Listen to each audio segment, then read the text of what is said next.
In his will, Nelson Mandela left the Qunu property to the NRM Family Trust. He wanted the trust to, quote, administer the Qunu property for the benefit of the Mandela family and my third wife and her two children, Malengane Mashel and Josina Mashel.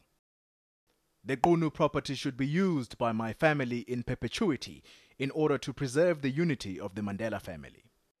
But his ex-wife, Winnie Madikizela-Mandela, says the Qunu property belongs to her. She's now instructed her lawyers to go to court to settle the matter once and for all. Mrs. Mandela is not challenging the will of President Mandela, of former President Mandela, and she is not challenging anything.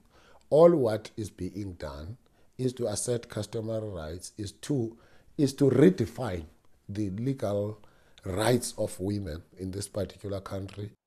Notyesi says Madikizela-Mandela is not trying to enrich herself.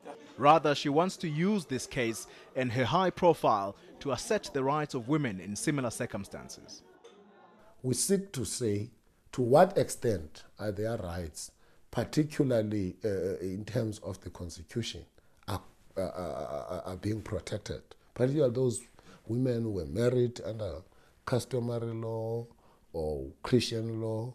Now when they acquire properties during those marriages, to what extent do they have rights over those properties? To what extent can they part with those properties?